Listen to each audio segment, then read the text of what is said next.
you wanted the best, you've got the best podcast, the hottest podcast in the world. The Chris Voss Show, the preeminent podcast with guests so smart you may experience serious brain bleed. The CEOs, authors, thought leaders, visionaries, and motivators. Get ready. Strap yourself in. Keep your hands, arms, and legs inside the vehicle at all times, because you're about to go on a monster education roller coaster with your brain. Now, here's your host, Chris Voss. Hi, folks. It's Voss here from thechrisvossshow.com. There you go, ladies and gentlemen. The Iron Lady, she makes it official when she shows up on the show, so we really appreciate her. Thanks so much for tuning in. As always, it's right before the holidays. I'm not sure if you'll hear this because usually it takes a good 90 days for most people to hear our podcasts and flush them out, or any podcast. And but I'll let you know, this is the last show we do before Christmas 2023. Those of you watching 10 years from now on YouTube are like, what's he talking about? Merry Christmas, everyone. Happy holidays, whatever your thing is. I hope you have a happy enjoyment one. So there you go. So if you catch this podcast before Christmas is our last one, there you go. Best wishes. And as always, refer the show to your family, friends, and relatives, because if you want to have the best holiday discussions with people around the table, make your family better. Refer them to goodreads.com/Chris Voss, youtube.com/Chris Voss, linkedin.com/Chris Voss, Chris Voss one in the tickety-tockety, Chris Voss newsletter on LinkedIn, and the big 130,000 group over there. We have an amazing gentleman on the show today. He's going to be talking to us about what he does and how he does it. Taniela Fia joins us on the show. Do I have that right, Taniela? Yep, you got it. There you go. I learn stuff every day. That's why we do the show. He's going to be talking to us about some of the achievements he's done in his life and sharing with you some of the journeys that he's been on to make stuff happen. He's a $2 million contractor and business coach. He built a $1 million concrete company in 1 year that started with $300. He has 280,000 followers across all social media platforms in 2 years of starting social media. He's big on TikTok, Instagram, YouTube, you name it. And now he does coaching for contractors to help them build their own 7-figure construction company and personal brand. And welcome to the show. How are you, sir? Oh, we're doing fabulous, and you got the intro down. I do. We've done a couple shows on here. So welcome to the show. Give us the .com. So where can people find you up on the internet and look you up? Yeah, so everything is really just off my social media. Mm-hmm. What kind of wows a lot of people is I don't even have a website for any of my businesses. Everything. Oh. So like the concrete business, it does about $2 million a year. It's all just from Facebook and Instagram. Mm-hmm. I never understood how to get websites and all that going, so I was just like, I know how to use Facebook. I'll just push that. There you go. Give us a 30,000 overview of what you do and how you do it. Yeah, so I started a concrete business back in 2021. I scaled it quickly. That was always my end goal, was like to hit $1 million in total revenue that first year, just because I always thought that was going to be an awesome headline to have. And then when I started building my social media, it was just a lot easier to tag that along. And then as the company grew, I was pretty transparent about a lot of the mistakes I was making. And so that's kind of how social media started. And tons of people just started following me, asking questions, things like that. I was just kind of learning from there. There you go. So you built this sort of business. What tell us a little bit about your journey. What got you down the road and what got you into this? And then, of course, why did you start? You built the business. My first company at 18 was a subcontracting business. So I know what it's like to work in the trades, and you build a business and you can make some really great money. And in fact, I think the money will just get better. We'll talk about that here as we go on. But tell us about your life journey. How did you get into it? And then, of course, why did you start sharing it? Yeah, so this is actually my 9th business. So I've started a business every year since I was 18. You name it, every year it was real estate, laundromat, digital marketing, e-com, like everything underneath the sun. I always knew I wanted to run my own business, but all of them failed. And so it wasn't until I was working for a guy, I was 23, 24, when I first started working in concrete. And I was still trying to do my gig on the side, but it wasn't until one day one of my paychecks bounced, and so I didn't get paid for 2 weeks. Oh man, that's contractors, right? Yeah, that's what started the initial fire. And we were out of town too, So it was like I was already living paycheck to paycheck because I was young and dumb with money. So We've all been there, right? Yeah. yeah, so I ended up quitting there, leaving, and I ended up just starting my business. Like, hey, I'm not going back. Like, I'm making this work. That's the way to do it. I mean, that's I got fired from my job. In McDonald's? I wrote about this in my book, Beacons of Leadership, and I got fired from McDonald's, and I learned the subcontracting stucco business when I was a kid from just helping my dad, and he'd left the business, but all the tools and shovels and cement and crap, and I had to go buy new cement, but all the mixers and shit were in his backyard, and he's like, you just go get the stuff out of the backyard and go do what I taught you when you were a kid. My mom would take the kids out of the house for the summer and go to take them to work. So we knew how to do everything. But yeah, so you build the business, and then you started sharing your journey online. Tell us a little bit more about the proponent that started that and why you felt like that was important to do. I noticed a lot of contractors, well, not just contractors, a lot of entrepreneurs in general, the biggest ones that had personal brands, if they had a personal brand, it was so much easier for them in business. And so I always looked at like The Rock. Mm-hmm. He doesn't know anything about the tequila business, but he starts a tequila brand, instantly billionaire. Same with McGregor, Kylie Jenner, like you name it. If you have such a big following, you could do anything and you'll sell out.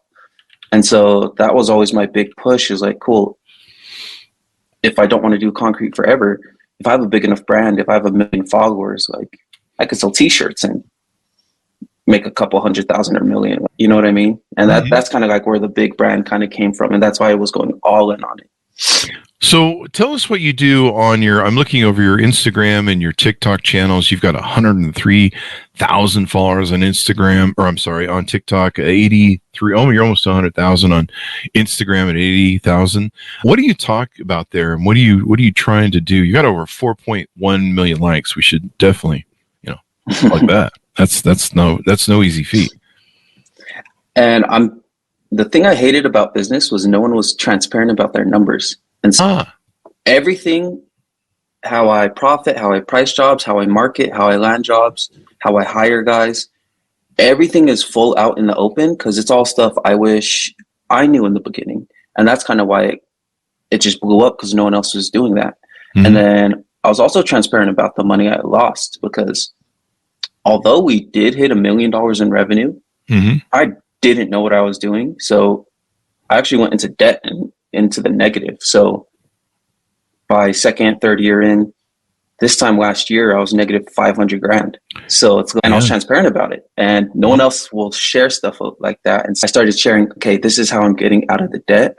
And then now I just get 100 DMs a day from guys like, man, I'm in a similar situation. Not that bad, but hey, it's helped me out a lot. I'm 5 grand in debt. So it's like, if you can keep going at 500 grand in debt, like I can figure mine out. Yeah, there you go. I mean, this is the beauty of stories and lessons that we teach each other in life. And one of the reasons we do the show is that, I always say stories are the owner's manual to life. And by helping other people realize they're not alone, by sharing our stories, by sharing our inspirations, we not only help others, but sometimes they help us. They go, hey man, here's a better way to do whatever it is. And you're in the trades business, and we've had a lot of people on. I think there was one guy who was on the show. He wrote a book called Blue Collar Millionaire, and he not only has become a multimillionaire building blue collar businesses, he's helped other people build blue collar business to become millionaires. And it's an correct me if I'm wrong, but it seems like it's a really oft overlooked trade, especially with Gen Z and maybe millennials.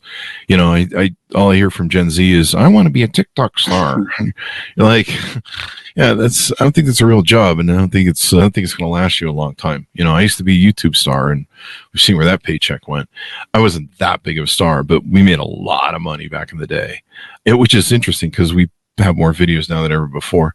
But talk to us a little bit about that and how it's an overlooked trade as to, not only the income you can make, but the value that it provides society. Yeah, I think, I'm not sure exactly what the stat was, but it was something like for every 7 guys that retire in construction, like 1 replaces with my generation. And so it's like there's just going to be a huge lack of contractors coming into the future. So like supply and demand. If you're going into construction, you can start charging more as the population isn't shrinking, but there's less competition in the field. So producing will charge even more, double our rates. So I think it's great if guys go into it. And I think some people are worried like, oh, AI is going to take over. I think trades is going to be like the last thing AI takes over. So if you're worried about that, like be valuable to the economy that way. Build stuff with your hands. I mean, you guys in blue collar do the thing that keeps the world running. I hear all these people are like, oh yeah, we're doing this, and the world can't survive without us. No, the world can't survive without trades. Without the guys who do construction, lay the foundations, keep the internet running. People are like, yeah, I work in telecom, so I keep the world running. No, it's the guy who goes down in the sewers or climbs up on the towers, who's keeping the internet running, who's making sure those wires that run underneath the city or through the telephone poles or wherever. You can't have nice homes and nice office buildings for white collar people without blue collar people building them. And we live in a world now where, and this is I've cited this a few times on the show, we have so many boomers that came from the blue collar trade industry. They're retiring. That one of the problems we have now, and they've retired early because of COVID, one of the problems we have now is we have an employment base where there's more jobs than there are people to be hired. So that's why we've seen, the demand and scale for stuff. But specialized workers, whether blue collar or white collar, are going to be even more in demand and be paid more than probably ever before, because out of the generation that's retiring, for every 7 tradesmen, people that are, they're experts in their trade, they have a lifetime of, journeyman sort of experience, they are being replaced with 1 new novice person in trades. So you have 7 people in, say, high-end construction or pick your trade in blue collar. They are exiting, and we're losing 7-1, and we're not even getting the 1 replaced with somebody who's really good. So this is a big deal. It's a giant sucking sound. Whether you're in the medical field as a hospital nurse, all those sort of things, whether you're in blue collar, all these different trades that are seen as the foundation for this thing, and they're in huge demand. And like you say, AI is not going to replace contractors anytime soon, or the people that work with their hands and the skill levels that they know and being able to do stuff right, welding, et cetera, et cetera. So as these folks are more rarer than they're going to become like gold even more, and it's going to get expensive to pay as well. And I think most people in these sort of businesses already are earning exemplary amounts of money. Yep, which is great because I'm just getting into the game, and so I just want to be able to help others that don't find it fulfilling to be sitting behind a desk, because I never found that. I didn't like working in a warehouse or those kind of jobs. I liked building stuff with my hands, and so it's like, cool, I just want to help others kind of go towards that path. The better contractors there are, the better it is for everyone else. There you go. Tell us, you talk, I see the videos here that are on your TikTok about how you lost $500K. Walk us through that story and tell us, what that cathartic moment is to go through that journey, and then how you analyze it, you look at it, you make it so that it's something isn't crippling and devastating like it is for some people, and you take it on the chin and you go, okay, well, here's how we get out of this. Tell us that story, if you would. Yeah, so the issue was, since I was scaling the business so quick, we were just getting tons of leads, tons of work coming in. And so I just thought, cool, I just hire people, they'll do the jobs. That's it. The issue was I hired so many guys in a short amount of time. So I had 1 employee in the beginning. Then by our 2nd, 3rd month in, we got up to 8 to 12 guys. It just made massive jumps very quickly. And I didn't have the skill set to train them properly to make sure we're making profit on the jobs. We were just doing the work, and I just thought, okay, cool, money came in, money went out, but I wasn't tracking anything. Mm-hmm. And so as time was going on, like we lose 500 on this job, 1,000 on this job. Mm-hmm. It just snowballed. And then by the time like the end of that first year, Mm-hmm. it was coming into winter, and I was like, where's this money? Like the bank account's empty. We did 100 something jobs. Yeah.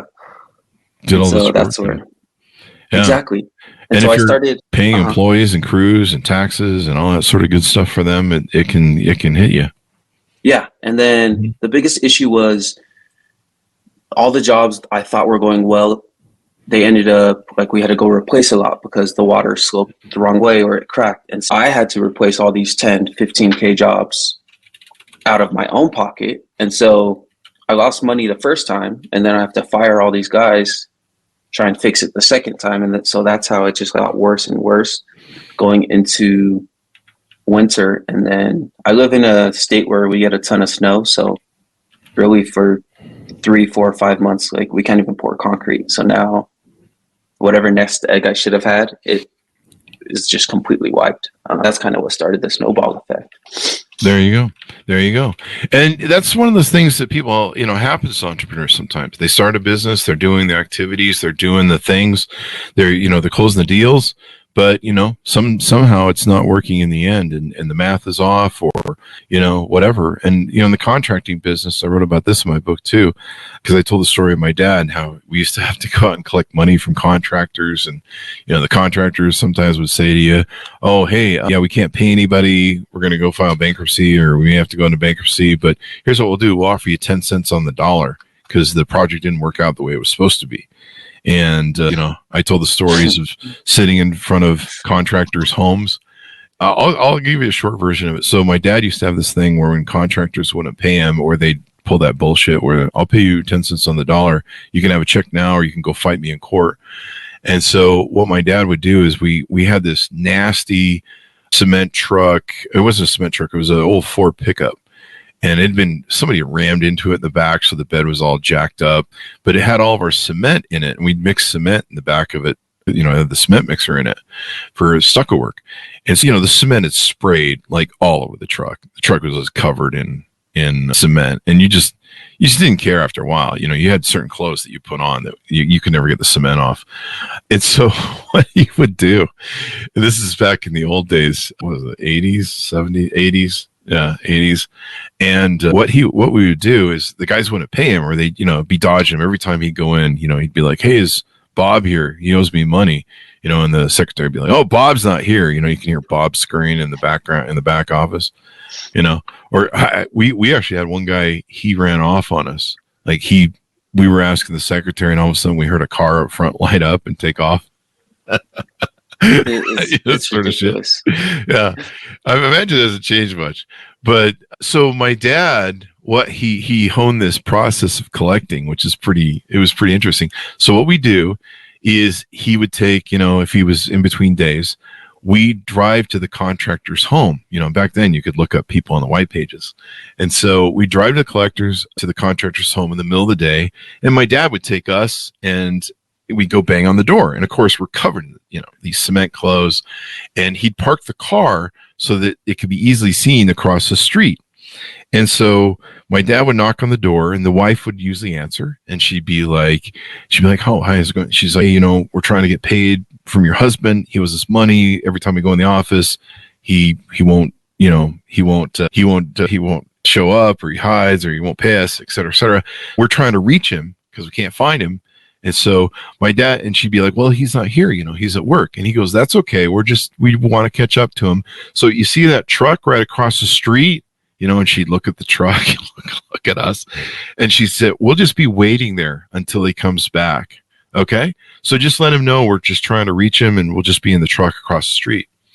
And so then we go wait in the truck, sometime for a couple hours. Right. And you would see the wife, like looking through the blinds on the phone, at us and stuff. There's a guy, and son of a gun, you'd be surprised how many times within about half an hour she'd come out and knock on the window, or the contractor would show up. And he's got a check for you at the office. Go get it.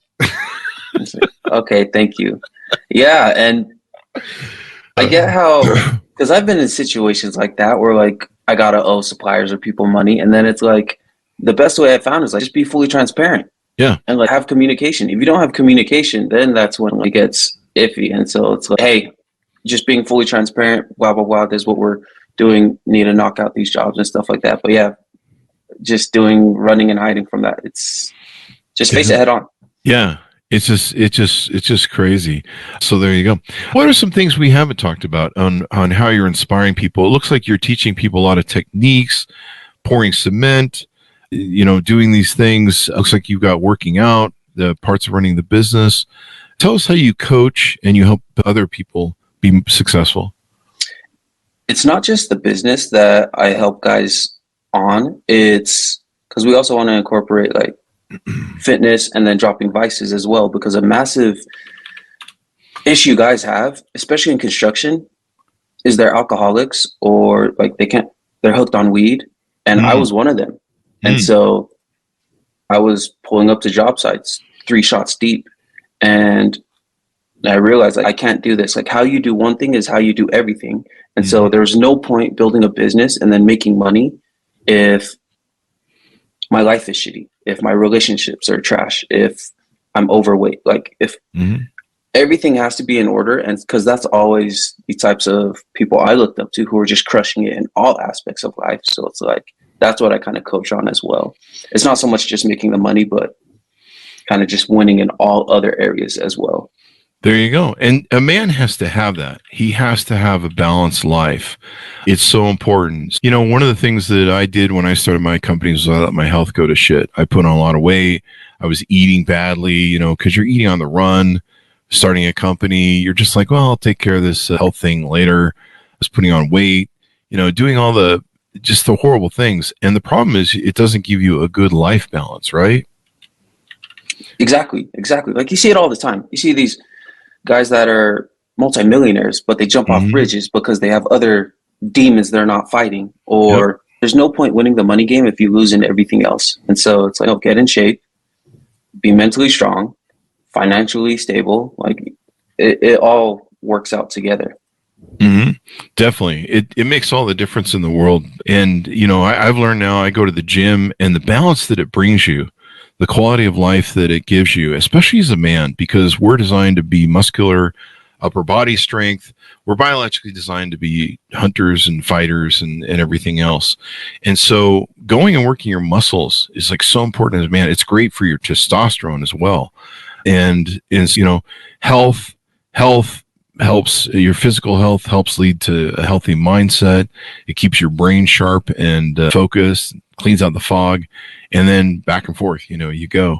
And it's so important that entrepreneurs, especially because we're just like 12, 16 hours. Yeah. 12, 16-hour days. And you're just kind of like, hey, I know I'm sacrificing my time and my life for the future. You're kind of, that there's something coming. So you're trying to do some trade-off and sweat equity and work. But if you don't take care of yourself, especially in your trade, because you are the product, you can, unless you own like a company or something, if you're the guy who's brings in the paycheck every month, you are the product. And if the product gets damaged and can't do what its work, you're screwed. And so that's why it's really important that, people take care of themselves and have a balanced lifestyle.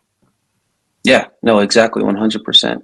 And then that also kind of stemmed into the vices part. Cause it used to be terrible. Like I used to bring all the beers to the job sites. Cause I was like popping 6, 7, 8 shots a day. It was the amount of stress I had in such a short amount of time. That's what I used to blame why I started drinking. Because I have no wife, I have no kids, and so I never really have had like bills I have to make sure are exactly paid. Like, cool, if I go homeless, like I could bum it out. Yeah. But when I hired 12 guys, like they all have families, and so that's what people don't realize is the stress of having employees. It's like there's all these other families that are relying on me to get work, and that's what started it all out. Yeah, when you're the guy. When you're the guy, it's a whole different thing. You realize that it's just not about you anymore. It's about the people who rely on you and the people who make a living off you. And, and it's tough. I did the same thing with drinking with my companies. And back in the day, I never had a problem, but I did abuse it. But for early on, it was sugar. It was a fuel. So I could get tired and, like you said, 12 to 16-hour days. And you're like, hey, I need to finish this project or this paperwork or, this business proposal or whatever you're doing. But man, I'm tired, man. And so I can hit a shot of vodka and it turns the sugar in my system. And I'm like, yeah, baby, I can go, I'm relaxed, kind of the tension's worn off and I can work longer. And so it was kind of like I had this con in my head that I'm relaxed so I can work harder. But then I wasn't seeing how it was affecting my sleeping and chemically everything else. And when you're young, you can kind of get away with it. But then you kind of at a point where you're like, your body goes, we're not doing this with you anymore. And then you're dependent on it. And then it's all negatives. Yeah. Yeah. So it's great that you're teaching people life balance. How do they onboard with you? What websites do they go to? Do you have any packages that you offer? Do you do one-on-one, group, et cetera, et cetera? Yeah. So I have two programs. There's one-on-one coaching or there's group coaching. Mm-hmm. And it's just as simple as that. It's one-on-one is $3,000 a month. And then the group coaching is $300 a month. Mm-hmm. And so it's just diving in and looking at what do we need to fix for the business? Okay, how's your mindset? How's your self-talk? Mm-hmm.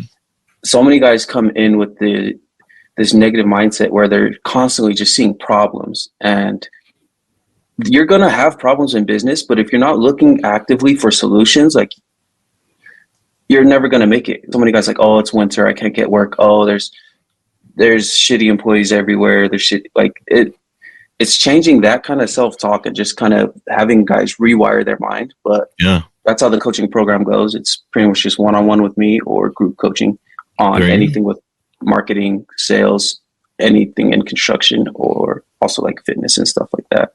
There you go. And it's so important, because, part of, bad employees are part of a lazy, weak, poorly designed, let's maybe put it, hiring process. If you hire well, I learned this the hard way too. If you don't put a lot of intent into your and curation into your hiring process, you're going to have a mess on the back end of employees. Is hiring right? Spending the time to hire right? You might spend, an extra 2-3 times the amount of time you would, do hire right and background check and see if people are a fit. That will make the exponentials that pays is probably 100x.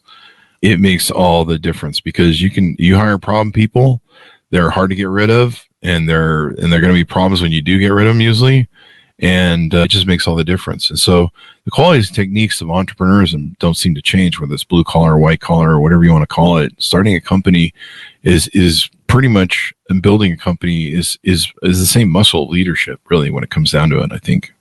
Yeah, exactly. And it's all the team and the people you have around you. One all-star player is way better than 5 B-star or B-rated employees or players, because our top employees, Diana, our assistant, she is amazing because she wants to push the company forward almost as much as me, and it's not even hers. She doesn't want to just clock in, clock out. She's actively trying to drive and get better. And yeah, it really is who you surround yourself with, because one bad apple in the company, it just spoils everyone else. Oh yeah. They can, we used to call it tubing back in the 80s. I don't know what a good term. Basically, it's a person who will negatize everybody, and they go around and they're just like these evil people who whisper people, this place sucks. I hate this job. I don't, blah, blah, blah. They're people who tube everybody down. They bring them down, and they'll wreck your whole business if they can, I remember one time we had a tuber get in our telemarketing department. 10 of our employees got up one day and quit because they'd been, victimized by this person, and oh, it's a horrible place. These people are bad, and we paid more than most people did, especially in bonuses. And I was just like, how the hell did somebody get in here and infiltrate our business and just get 10 employees to quit? It's the Trojan horse. Yes, it's just the Trojan horse. They get in and it just crushes everything. Yeah, and they'll destroy you, man. I've had employees tell lies about our companies as to, as to how they operate. Oh, these guys aren't really making money. There's no cash flow here. I remember one of the things we used to, we were closing, and you can see this transparently in the board. It was really amazing. We're closing close to 300 loans a month, millions of dollars a month in mortgages.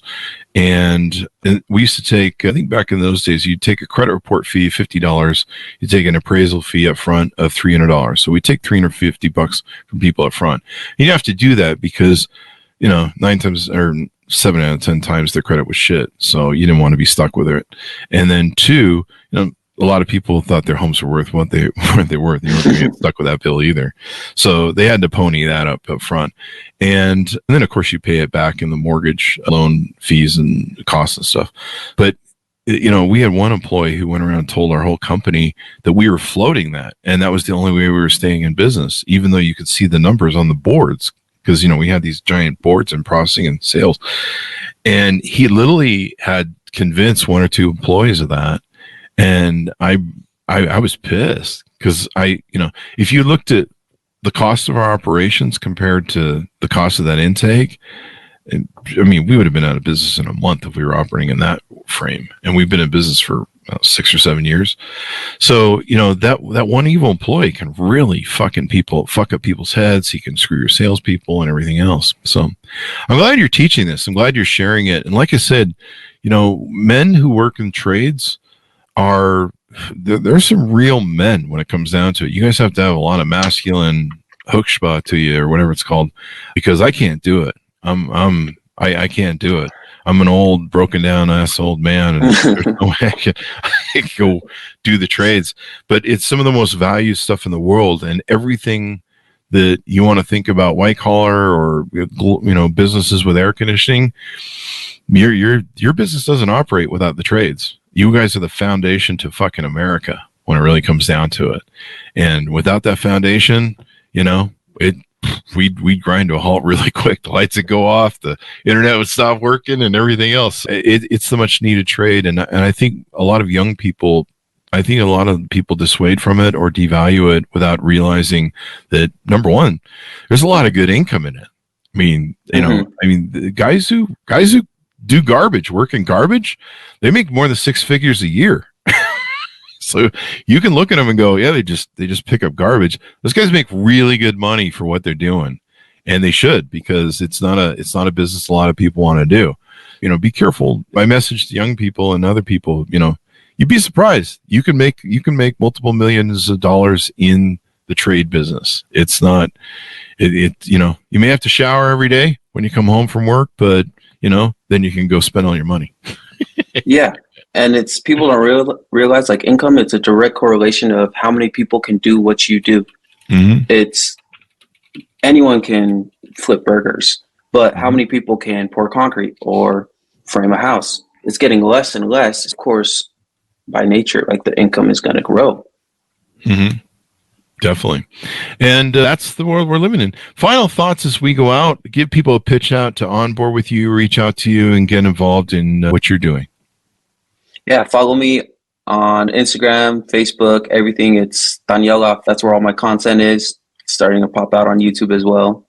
Just giving free game out. There you go. Show people how to do it and how it gets done and all that good stuff. Thank you very much, sir, for coming on the show. We really appreciate it. Appreciate it. Thanks, Chris.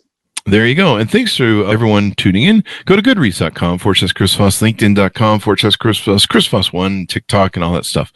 Happy holidays, wherever you are. Maybe you'll catch this on the New Year's too. So happy New Year's as well. And set some goals from all the stuff we talk about on the Chris Voss Show to have a great year in 2024. And if you're watching this 10 years from now on YouTube, as people said to do 5 to 10 years from now, have a great next year, whatever that next year is. I'll see you next time. Be good to each other.